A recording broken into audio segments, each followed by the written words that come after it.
You can keep the applause going, it creates a breeze, it's really nice. There you go. Or the fellow goes to the shop, he's like, a pound of cheese, please. The chap said, I'm frightened. Sorry, so we don't sell cheese. He said, okay, thank you.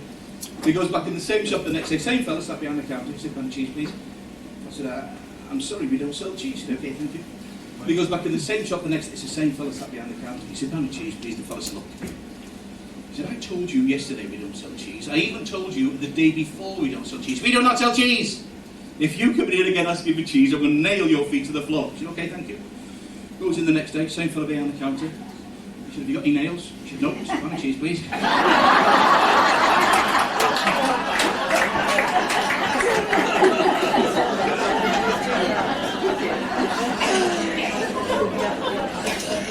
Let's try and think of, what about the police are following this car around the M25? This car is in the fast lane. He's doing 25 miles an hour. Well, they finally get him on the hard shoulder. The bobby goes over. He says, is everything all right, sir? He said, oh, yes, fine. Thank you, Constable. He said, you're doing 25 miles an hour? He said, yes, that's right. M25, so therefore it's 25 miles an hour. He said, you don't understand it. He said, look, you can do 50 here. Just down there, you can do 70. Just then the policeman notices that in the backseat of the car there's a shivering, quivering, white-faced wreck of a fella shaking like a leaf. He said, what's the matter with him? He said, we've just come off the B128. He was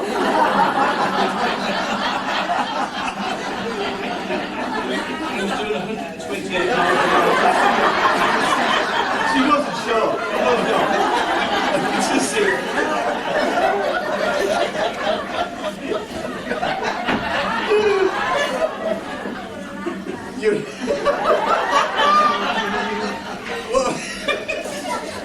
One of the captain's walking around the ship and he hears this rustling underneath one of the lifeboat covers.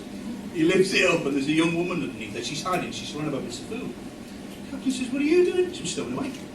He said, you're stowing away? He said, where's all the food coming from? She said, it's one of your crew. He's bringing me food to survive on my journey. He said, bringing you food to survive on your journey? He said, oh, what are you giving him in return for this food? He said, I'm letting him take advantage of me. He said, he is taking advantage of you. This is the Isle of Wight ferry.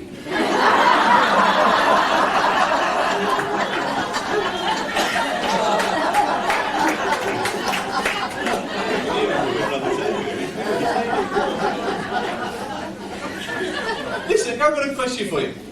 Are we allowed to do the David Beckham story? No, well, you don't listen then.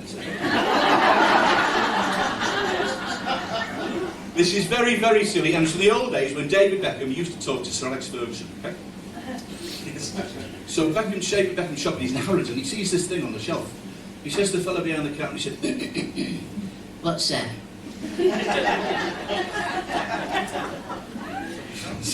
The fellow says, it's a flask, sir. He said, a flask? He said, what's a flask do? He said, well, it keeps hot things out, it keeps cold things cold. He said, like that.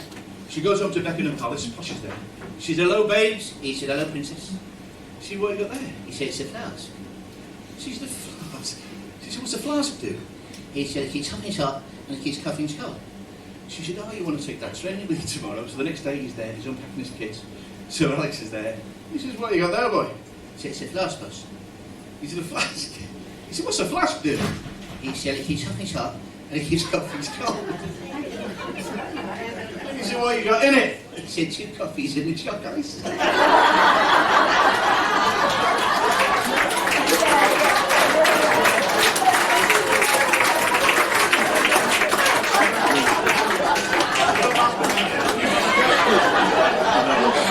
Okay, but all right.